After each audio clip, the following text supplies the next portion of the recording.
Hi, and welcome to Finding Your Way Through Therapy. The goal of this podcast is to demystify therapy, what can happen in therapy, and the wide array of conversations you can have in and about therapy. Through personal experiences, guests will talk about therapy, their experiences with it, and how psychology and therapy are present in many places in their lives. With lots of authenticity and a touch of humor, here is your host, Steve Bisson. Merci beaucoup. Thank you. And welcome to episode 134 of Finding Your Way Through Therapy. I am Steve Bisson. If you haven't listened to episode 133, it's probably very important for you to listen to it because this is the first part of two of an interview with Dr. Hayden Duggan.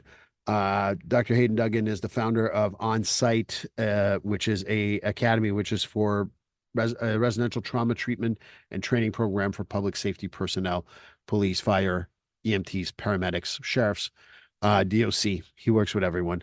And I hope you enjoyed the first part of the interview. We really talked about humbleness. We talked about he graduated from Harvard, and then we talked about a lot of different things. And then, part two, I think we're going to talk about a lot of different things, including, the 7 deadly sins for first responders. So I hope that's a good teaser for you. And here is the rest of the interview.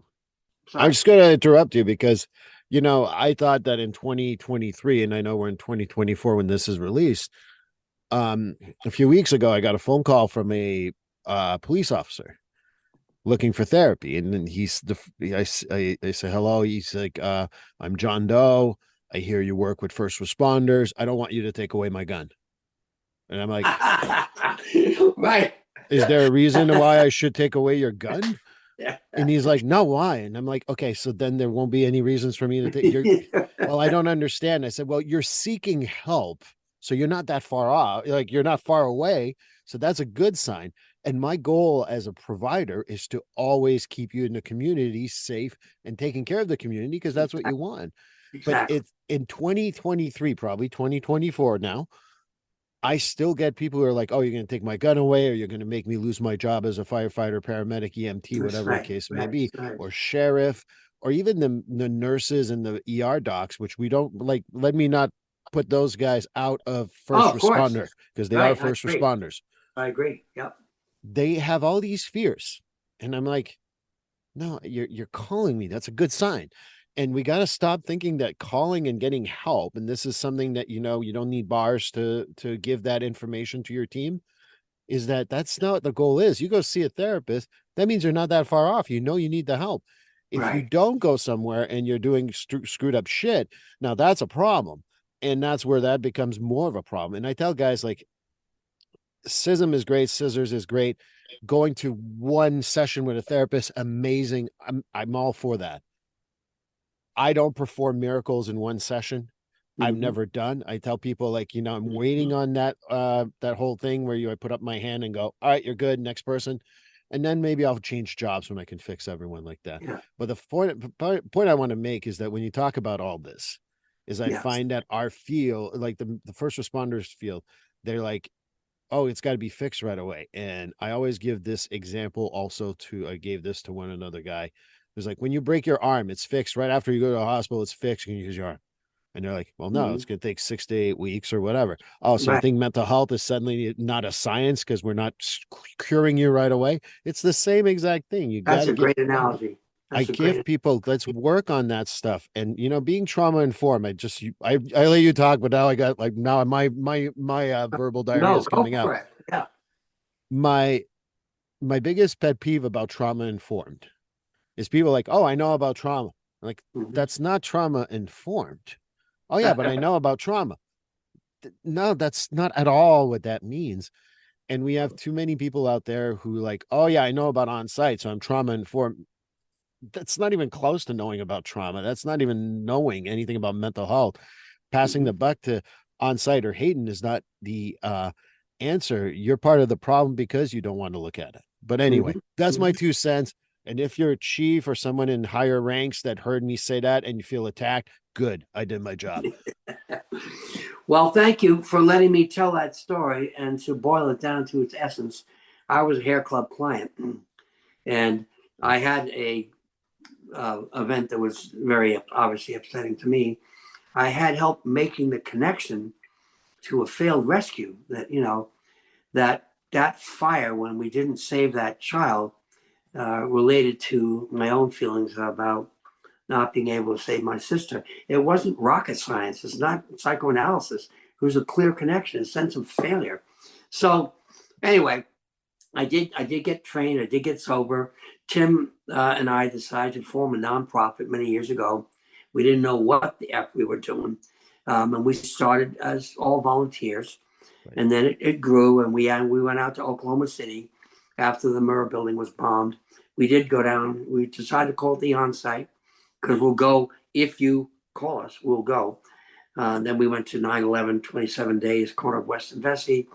Then we happened to be at the marathon, tent A, when the bombing occurred. After we got there after the bombing occurred. I don't want to misrepresent myself, but we were there until midnight. And we were in the temporary morgue, et cetera, et cetera. But why do I say that? We started a place. We created a nonprofit. We got a board of directors. Over the years, we did get contracts. God bless Boston Police, Boston EMS, Mass Department of Fire Services, Worcester EMS, now Mass State Police, as well as the Department of Corrections, all have agreements with the on-site where the people can come free. No matter what. And then they also get our clinicians to come to them. And then this year, finally, the legislature voted to make all admissions free for Massachusetts first responders, including nurses, doctors, both pre-hospital and hospital-based services. So now everybody can come free. Right. But the rest of the services still we get compensated for going to them. So that's 30 years later. That's what happened to us. As a result of the very early beginnings with Tim, who was the peer, and me, the mental person. And to this day, we're still best friends, and he's the chairman of the board. But to get back to where this comes from, there are 24 CISM teams in the Commonwealth. I serve on one, and we're all volunteer, and we're all united, somewhat loosely, by the Mass Statewide Peer Assistance Network, which all follows the same standard of care, all have monthly meetings, all require a clinical director and a peer director of the team, all require that peers are GRIN certified. That's the 3-day training course certified by the state. And if you are GRIN certified, you can get on a team.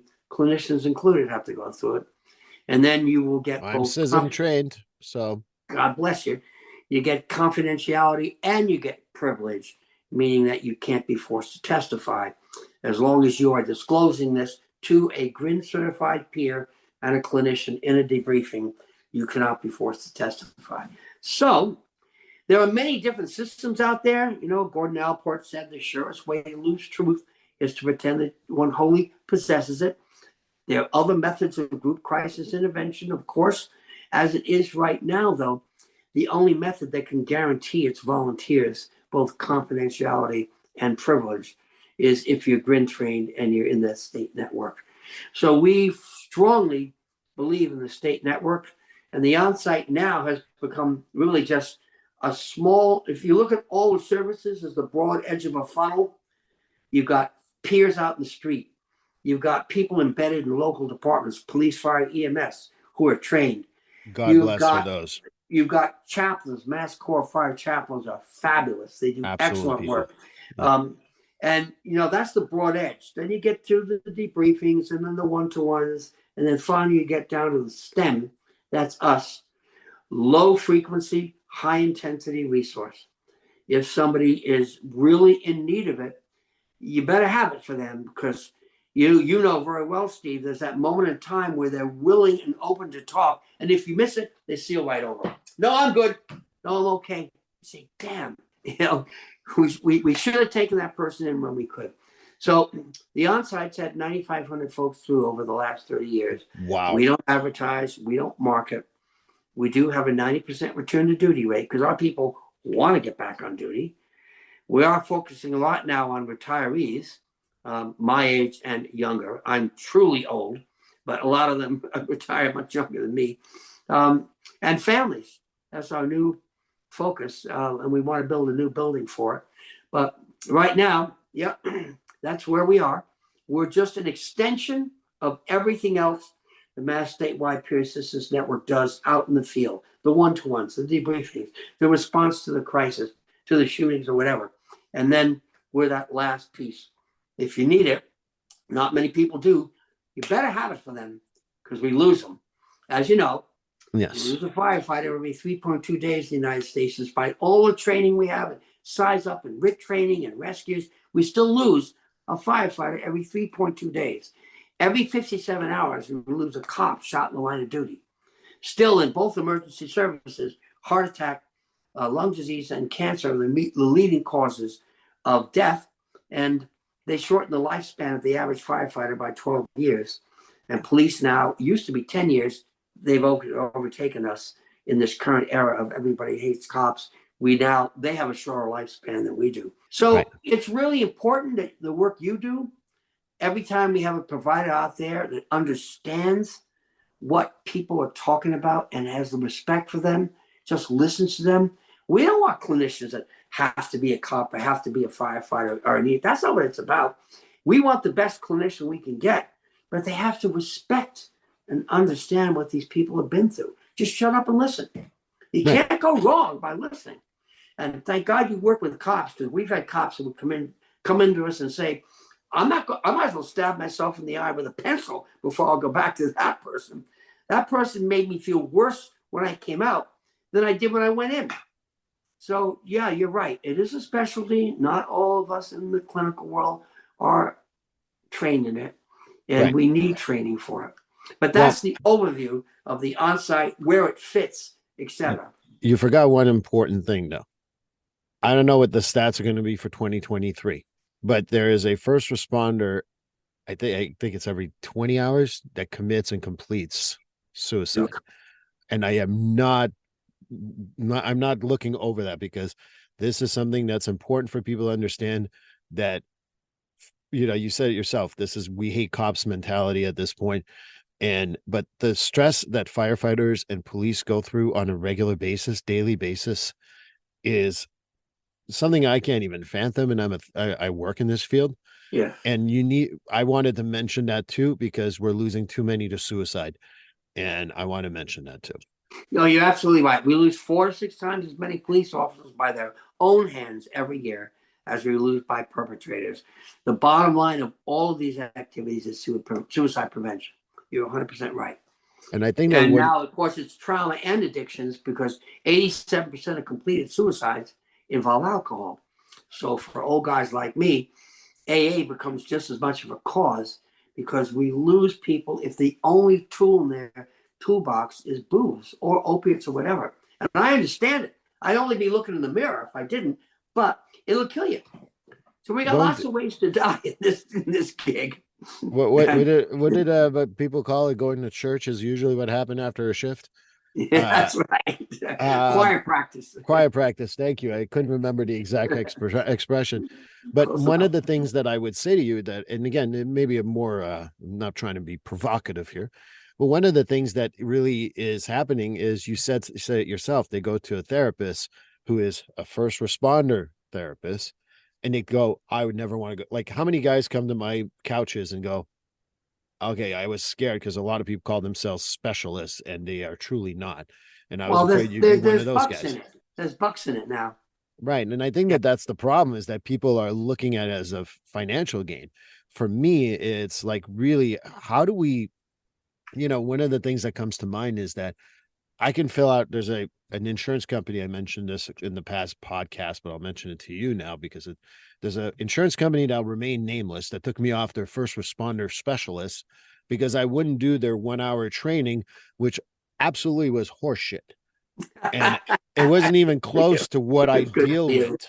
Yes. So I'm like, fuck you. No, you actually know what you're doing, as opposed to a 1 hour training course. So for the frustrated people like me, how do we really help? Like, therapists sometimes come to me and say, gee, Steve, I really want to help first responders, but I don't want, and those are the best ones, because they're like, I know I'm not trained for it. I'm like, perfect. Let's work. Right.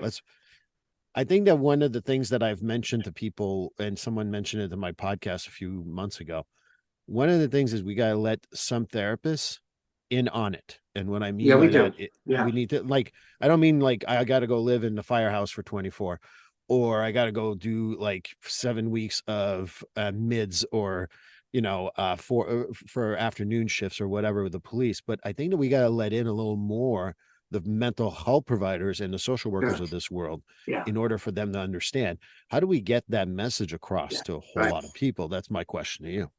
Well, that's a very good question, and we need to be inclusive. And I think that if our sort of basic vetting is, if a clinician is willing to take the CISM class as you were, that speaks volumes. I mean, maybe they're doing it to enhance their private practice, but that's okay. If they do good treatment, that's fine. But they have to be willing. That class is brutal, as you know, and has role plays in it, and you really get to hear what our folks are feeling. So somebody who's willing to do that, that's basically all we ask. And then, they can be on it. We do have a list of people who have expressed an interest in or want to do this kind of work. You asked me in the beginning, though, before the mics came on, which I didn't address at all, what other issues besides the trauma are these folks focusing with? And I first should say, Massachusetts does have that list of the 7 deadly sins based on that early survey by Mitchell, which was not, he doesn't say it was good science, it was a paper pencil questionnaire, but he did run it through the computers and we got a good order. Right. Exposure to line of duty death, without doubt, was the worst for any department, because we all have that fallacy of uniqueness. It can happen to thee, it can happen to thee. It's not going to happen to our department. And that was the worst. And they also said it was the worst for their families, because their families get used to seeing them going out the door. They get a little bit inured to the danger, and all of a sudden the worst happens, and they realize, holy shit, what my loved one does for a living can really bite. We could lose them. The next, interestingly, thank you for reminding us, ranked second was suicide of a working partner. And it's not like it is with civilian suicide, where we often get a lot of warning. There's gestures, overtures, cross-cutting, giving away of cherished objects. We don't get any of that. They just quietly go down some country road and hang themselves. They go down the cellar and swallow the Glock. They overdose with the opiates after wasting some drugs in the ambulance. It's so lethal. We have to move in so fast if we see signs and symptoms that we lose people. The third one was death of a child during the course of any emergency services operation. And why is that ranked right up there with the top 3? Because we all have children, or if we don't, we're close to our nieces and nephews, or we're close to our partners. We've been invited for Thanksgiving maybe over because they're young. Children aren't supposed to die. We're supposed to save them. I was supposed to save little Kimberly Charlie. Instead, I'm shoveling her into a body bag. Right. So that's ranked 3. And of those top 3, Steve, we say we're stripped of our usual mechanisms, which is gallows humor. Yes. We can make a joke out of anything. And if we're not giving shit to each other, we don't like each other. You can't make line of duty death, suicide of a cherished partner, or death of a child funny. And we have our class clowns that are great. We love them in the station. They can blunt any trauma with a joke. Watch what happens if they try to make that funny. Next, I'll be brief because we want to get to the other issues, which are the marriages and the betrayal and the administrations. But to be very brief, the next is prolonged failed rescues. Yes. Where you have extended time on scene, you do everything you know how, you come back to your chief and say, our shit didn't work. We did everything we know how, we couldn't save that person or whatever. The next, and it also has to do with length of exposure. That prolonged, that PTSD taximeter flag is down. Sight, sound, smells, you're absorbing way too many. This is not what we call a scoop and screw or load and go. This is way too much exposure. The next is multiple casualty incidents. Not that we can't handle those. It doesn't have to be the marathon. It could be any time the incident exceeds your department's ability to handle it, like Lewiston, Maine, or whatever. But it's when you're first on the scene. It's okay if you arrive when incident command is set up. We got a command car. We got lifeline coming in. We got the fire department washing the blood off the highway. The vehicles have been separated. The ambulance has transported those that are viable. This is when you arrive on scene and you're first. You got an offset head on. You got a 13-year-old sitting in the medium, still as can be, a little bit of cerebral spinal fluid coming down. She's gone. Then you got the mother bleeding out, facial injuries, bleed a lot. She's screaming, but she's going to make it. The medics are calling on the radio, what do you got? We're just basics. They want to know how to set up the truck. It's raining, so life flight's not going to be able to land. You got nothing, and you're a little EMT firefighter arriving first on scene. People remember multiple casualty incidents when they were first on the scene because it was a cluster. They had nothing except themselves, and they're overwhelmed. They got through it, but they remember those. The next is anytime the victim. I'm almost done. Victim known to respondents. Small towns, especially. Absolutely. In the big cities, it might be your district. It's a brother, police officer, firefighter. One of them's been trapped in an MVA. But in the small towns, you stop even referring to it by streets. You say, hey, Duggan, get the ambulance, go down to, we got a baby not breathing call. I said, where is it down by where in the cul-de-sac where the old guy was smoking and he was on oxygen, parts, he blew himself to sleep. Yeah, that's where it is. We don't even refer to the street number. Yeah. We do it by the incidents because when you've been on long enough, and I know you've treated some people who have, there's not a street in the town you haven't been to for something. It might be a well-being check, or it could be an ambulance call, it could be a chimney fire, but that's how you remember the calls. And the last one, which is why I'm grateful you put up with this long list, Steve, ranked last by first responders as the least important was any incident where their personal safety was unusually jeopardized. That's what they share with combat vets. Achieve the goal, not the glory. They're mission-oriented. They don't like medals. They don't like to be called heroes. If another police officer says you did a great job, that's good. If a shrink like me says it, it doesn't mean anything because I don't do his job. I don't carry a gun. So we can help. I don't mean that we can't help, but that peer support is fabulous. Now, that was the list. That is the list in Massachusetts that we use for the 24 teams as a kind of, if that happened, we better keep an eye on it. We have 3 kids murdered in Duxbury. Just let's keep an eye on that. We don't ambulance chase. We don't chase after it, but it's perfect that we have a CISM trained police officer embedded in that department. That's great. Right. That, as you says, ain't what's happening predominantly now. It's cumulative stress. It's marital issues. It's relationships bombing out. We roughly have a 68 to 72% divorce rate, or I should say rate of relationship breakup, not necessarily divorce. In first relationships, the first marriages of first responders. Second marriages tend to go much better, especially if both are in the field because they just understand it. But it's a killer. It's a killer on the kids. It's a killer on the family. And self-medication goes right with that. And then on top of that, why don't we have a chief? You come in, you just lost the kid. And he says, why don't you take a few minutes and get back out there? I got another call for you. Excuse me, this gal is toast. This guy's got the 1,000-mile stare. He's someplace else.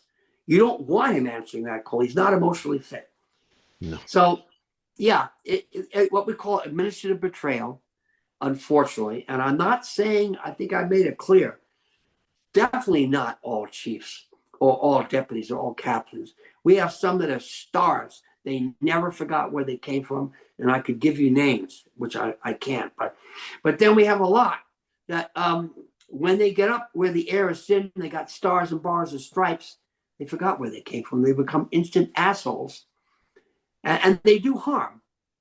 They hurt people, and it's not hard to hurt our people if you tell them that they're not doing a good job or they didn't do enough. If you tell them they fucked up operation or they need to go back for retraining on this or that, okay, I got that. You tell them you didn't care enough, you're not doing enough, you're not doing your job. That kills us because that's all we have is our identity as a first responder. The rescue personality rescues. It doesn't lose people. So, That's a big. You're absolutely right. Relationship problems, addiction problems, administrative betrayal are just as serious as any critical incident. In fact, they are critical incidents. I, this is we had a private conversation prior to this, and it's something that I tell people. I said, if you really want to know how great your department is, and name police or fire, and I'm not naming names, and I'm not pointing out any departments, the chief that's going to go, hey, you know what? Got a few phone numbers. You want to call them, but that would be helpful. That's trauma informed. That's like, hey, look, we thought about it. We see that you're disturbed. Or Right. someone is like, my personal favorite is the best departments that I've ever seen are the chiefs. There's a small town where my kids go to school in Holtdale here. Mm-hmm. And I love once in a while the chief of police and the chief of Mm-hmm. fire are right in the community, maybe doing the directions or just Yes. talking at the school or like just doing those little things. And I'm like, that's the chiefs that I want. And I'm pointing out, hey, Mark, Tom, you don't need to thank me for anything. I'm not fucking doing this for that. I'm doing this because I truly believe it is that for me, that's what embodies what's missing. When you're in a town like Worcester, you're in Lawrence, you're in Boston. I get that the chief may not be able to be hands on because it's such a Right. big district. Right. But if you're like, I say like under 25,000, you got to Yeah. catch the chief at the school once in a while and catch the chief or the deputy or the sergeants or captains for those who have them. Just doing little things in the community. And to me, what that says is I haven't forgotten where I got these bars. And that's when I right. start on the bottom. But that's my 2 cents. I'm just a mental health counselor. No, not just. No, you save lives and careers when you intervene like that. And they'll tell you that. The guy that worked with me absolutely saved my life. And he's part of why I got sober. I was in the toilet, marriage down the tubes, living by myself in a one-room apartment. Sober though, at least I Right. got sober. I had to start over, and that shrink absolutely saved me, no question about it. Along with CISM too. And No I question think that about what I tell people too is they ask me what's the best client, like why are the clients? You mentioned something earlier which is extremely key, and for my colleagues in my field, whether it's social workers, psychiatrists, psychologists, mental LMHCs, whatever you want to call them. I can't forget about my buddies at the KDAC, the Certified Alcohol and Drug Counselors. Absolutely. Can't forget my buddies there too. But they asked me, what's the most effective thing? I said, whenever you get a call from a first responder, return the phone call within a 48-hour period. That's true. And if you don't, you have fucking lost them. Yeah, that's true. And they say, how do you know that? I said, I don't know, 20 something years of working with this stuff. The guy who I call right back, like most of them, like they go, oh, I didn't think you'd call back. I'm sorry to disappoint you guys. And you always laugh because they're like, oh no, it's just that. And then they cut at the end of the day, it's not you using the vernacular, but you need to know what they go through. If you don't know what roll call is, then don't say you're an expert. If you don't know what it is to be around the table after a hard call as a station, get informed, ask some guys, but don't like, oh yeah, I know what that means. I'm like, no, it means a little more than what you think. Yes. And knowing that that's there in that 1,000-mile stare, people are like, oh, that's typically trauma. And I'm like, it could be trauma, but your intervention may keep it as a stress versus just not a trauma. And it may not even be about, I tell people, it's not about the dog on the side of the road. It's about blankety blank from the past that's not even dead. It was just a loss of a relationship. Right. As a first responder, you go through so many things that you start melting these dots together. Mm-hmm. And you go, how the hell did they get there? But I say, if you logically listen to them, you'll know exactly how they get there. Exactly. And that's, when you mentioned late acts, we have 4 at the onsite, and they're absolutely fabulous.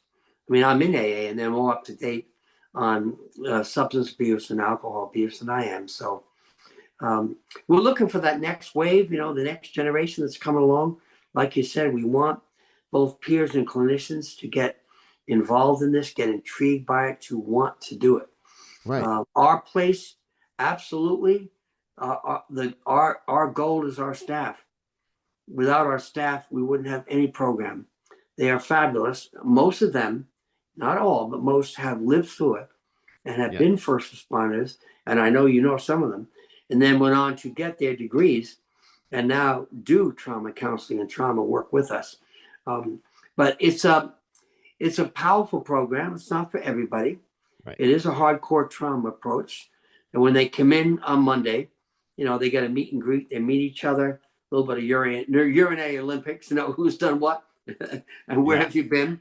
And then they get a great class on trauma in the brain by Kalina, who's our clinical coordinator. And she's an Air Force brat, so she grew up in the military. And she connects with them instantly, and it's in layman's terms. They understand the impact of trauma and why it affected them. Then in the afternoon, they got Charlie Pop, who's head of the whole CISM network across the state, along with Jimmy Leary. Charlie's the fire side, Jimmy's the police side. Charlie goes through the 7 deadly sins we did. Like, okay, just you and me. I know you think this shit doesn't bother you, and I realize you don't think that's why you're here. You're here because of the marriage. But if I can just ask, have you been exposed to? And you see the head start to nod, and then we ask them just to write down just a little bit. By the time they finish that, they're toast, and that's just the first day. Second day, right out of the box, got to look in the eye of the tiger. You pick your index incident, whatever you want to talk about. That's up to you. And as a group, the staff debriefs them. They each have a different incident. In the morning, they get yoga to burn off some of that stress from a yoga instructor who only works with first responders. So she's great, first responder military. But the rest of the day, just tell the story. Yep. We're not going to psychobabble it. We're not going to interpret it. Just get it out like oil to the surface of water. And you don't have to talk about it if you don't want to, but we kind of encourage you to. But we don't re-traumatize people, but usually by the third day we got them because everybody else is doing it. You get that peer pressure. There's a fellow. I'm just going to stop you. I want you to share this with you because I think you would appreciate this more than anybody else. There's a fellow therapist of mine who says you can lead a horse to water, but you can't make him drink. That's true. But you can make him fucking thirsty to drink that goddamn water. That's exactly right. And that's what you're doing. So anyway, right. Go ahead. I just had to interrupt. You're right. We try to make them thirsty to get at the trough for sure. Right. And everybody else is, sharing the worst shit you can imagine. Right. And then we get to in the afternoon on Wednesday, the old man is here. And after they've done the emotional bloodletting, then it's my job on Wednesday. And I have 3 people helping me who are fabulous, and they're all experienced trauma counselors, and some are ex-first responders, ex-cops who've been through their own shoot incidents, whatever. Time to talk about, okay, so what did this do to you? You got it out, did a great job yesterday, oil to the surface of water, beginning, middle, end, what this thing was like for you, we got it. What did it do for you? And they give their thoughts about it afterwards, some of the worst images, and then we say, okay, does this relate to anything? Just the theme, not the details of the incident. But when my shrink did that for me, the theme was failed rescue. And Kimberly Jolly related to something that I didn't succeed in doing when I was 8 years old. We're not trying to do psychoanalysis. I can't tell you the relief it was to me to say, okay, I'm not nuts. I'm not any less, more nuts than anybody else doing this stuff. But There's a reason why that child incident and the loss of that child in that building fucked me up to it fairly well. So that's Wednesday. We got a great AA meeting in the evening, only for those who wish. It's pretty raucous. It's a badge meeting. All people who, are on the job. Not that we're some special brand of alcoholics, Steve, who has to go to just badge meetings. No. Sometimes you can go to a civilian meeting and there's a 19-year-old kid next to you who's newly sober, just kicked heroin, and he says something that just blows your socks off. It's got so much genuineness to it. But this is a meeting just for people with a badge because they don't always want to be sitting next to somebody they just cuffed and stuffed the night before, or they intubated on the way to the hospital. Right. And then Thursday, almost done, is all one-to-one, where we do the rapid eye movement stuff, as you know, and some other eye movement desensitization and reprocessing, which is a great tool for trauma. Thank you, sir. And we also do TFT, thought field therapy. Oh, yes. I have been training it, but I'm not the best at it. We have Larry Brown, who's an ex-Boston cop. Oh, you got I hate to Yeah, say he's that. fabulous. I heard great things about Larry too. He's unbelievable, but he's one of the best substance abuse counselors we have. He connects with people. We have IFS, Internal Family Systems. Valerie, my wife, who's the boss of the agency, she does that. She's trained in all three, so she's pretty unbeatable. And that's Thursday, really hard work. In the afternoon, you get acupuncture and you get chair massage if you so wish from a paramedic who's fabulous at it. And then Friday, we just can't open up anything new. I've made that mistake. It's a disaster. There's a reason why it's it is 5 days and it's a phased process, and not everybody can do that. I get that. But if you are willing to really clean out the wound, Friday, we got to put it back together. Friday's the road back. And you write yourself a letter, which we mail to you 6 weeks later. Dear Hayden, this is what I learned at Happy Camp. The guys from Oklahoma City call us Happy Camp. Happy They Camp. say, I love it. yo, ride is hard, but you don't put us away wet. That's a farming expression. I know. I love it. I love it. I love it. And 6 weeks later is about the length of, a New Year's resolution. You got this letter that says, oh, I promise to go to the gym 3 times a week. I promise to do a date night with my wife. I promise I'd spend more time with my kids. What happened to all that? Anyway, that's it, my friend. We have a discharge plan that is kind of detailed. That is better than anything I did at any other agency. It covers 8 major areas. They all do it together. And by that time, you can't bullshit a bullshitter. They've all gotten to know each other. They won't let each other get away with anything. But, Brian, our director of the residential services, who's a retired hull firefighter and Navy vet, all week long, he's making sure that the environment is conducive to their feeling of privacy and safety. He cooks kick-ass meals. He does do anger management with them. And he's a great AA counselor. So Brian's kind of the rock of the place in terms of the life space, where they live. A lot of people will joke with us and tell us, the real program starts when all you staff get the hell out of here after dinner when we're with each other. And lastly, they all fill out an evaluation of us when they leave. Mm-hmm. It's anonymous, but some of them like to put their names to it. What do you think they ranked as the best feature? This is over 30 years, over and over, because we do research on our own program.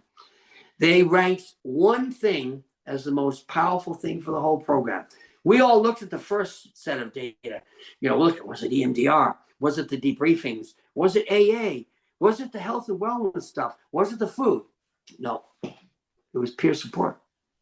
Now that's humbling. I don't understand why other group or other agencies that work with first responders don't get that joke. Of course, what you do is important. Of course, what I do is important. We're not bumps on a log, but it's a peer clinical alliance. You don't have trained peers doing that, you're going to get minimal impact. And most of the other programs, and I respect them dearly. We work a lot together. We cross-refer. Some of them. Some of them are hospital-based. Some are in Vermont. If they're not peer-based and clinically guided, it just doesn't have the same impact. Well, I'll tell you, Hayden, what I've said in this podcast, and when people ask me, I've been asked as a therapist, what's the best therapy out there? And I always respond with the same exact thing, the therapeutic alliance. If you get along with your therapist or the person who's talking to you, they can do CBT, IFS, they can do DBT, they can do psychoanalytic. It don't matter what they do, but if you have that therapeutic alliance, it'll work out great. Right. And without that, you got nothing, as they say. And then at the end of the day, I tell people we're all humans who want to connect to each other. Right. So if you get a good therapeutic alliance, the next best thing is to have a community of like people. They don't have to be perfectly like you. They just have to be like you. And having that, I joke around that the reason why my type of therapy that I do gets along well with a buddy of mine who's a police officer is that we think kind of the same. Right. Get off your fucking ass and do shit. Right. And we don't always say it in those words. I got it. And I think that's what makes, there's days where I gotta look at myself in the mirror. I'm like, am I doing this? No, this is what works for me. And that's that Right. alliance with a Right. friend. And maybe that's why I work well with first responders in general, because for me, it's Mhm. like, you're right, all this is bad shit. And I agree with you.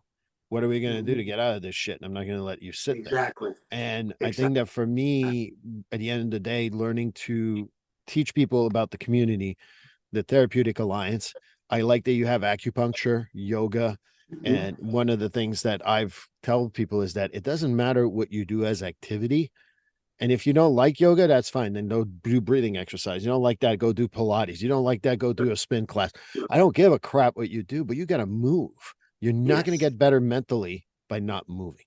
that's But right. anyway, I No, feel you're like I took absolutely right. over, but I'm looking at the You time didn't we take went. over at all. No, that's a great point. Just to add to it, we didn't used to have that. Right. And because we work with combat vets, we have a weekend every 6 weeks of folks that are in emergency services, but they also went through the military. They're Right. kind of, that's another duly diagnosed group. And so they came, one of the earlier groups, we started this in 2005, the tip of the spear. One of the early groups around 2009, 2010, they came to say, so you guys, this is a great weekend. We've enjoyed it.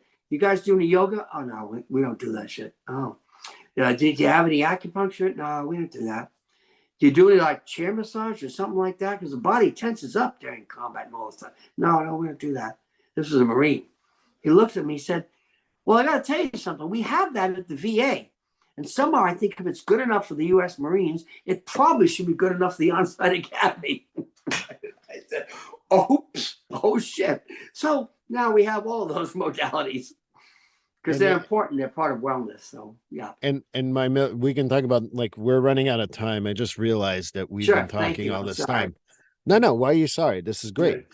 Good. But I want to thank you. And if you want to go talk about the military, I'd have another hour in me of just military stuff, because even though it's Very, similar to first responders, there are differences. But that would be an honor. I'd be very happy to do that on behalf of those folks. well, Yes. we went over an hour, almost an hour and a half. Well, And I'm thank going to you. split this up in 2 interviews because I think that people will absorb it significantly better. But as I'm not going to say it's an honor because I know that makes you blush. Mm. I want to thank you for everything you've done. I thank you for your service.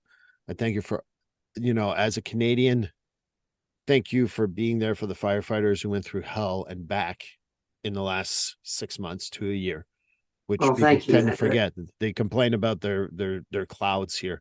And I go like, yeah, you don't understand how big these things are. You can't fathom it. But anyway, thank you for everything you've done. And I appreciate that you thank me for what I do. Yes. One day, Hayden, not only we're going to probably try to do this on the military a little bit, at least.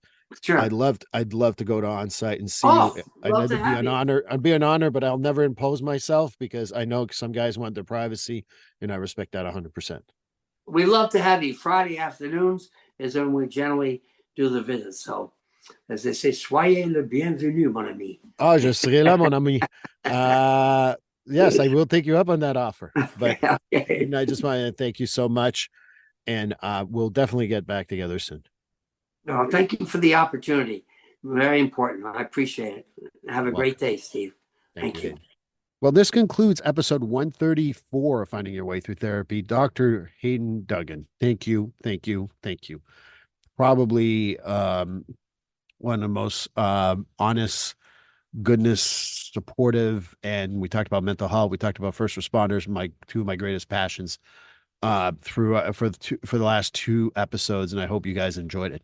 But episode 135 is also going to be very interesting because it will be with Malka Shah. Malka Shah is going to talk a little bit about her experience also on 9/11, which I know that Dr. Hayden Duggan talked about, but we're also going to talk about the Kesher Shalom projects and a little bit of anti-Semitism stuff, and I hope you join me then. Please like, subscribe, and follow this podcast on your favorite platform. A glowing review is always helpful. And as a reminder, this podcast is for informational, educational, and entertainment purposes only. If you're struggling with a mental health or substance abuse issue, please reach out to a professional counselor for consultation. If you are in a mental health crisis, call 988 for assistance. This number is available in the United States.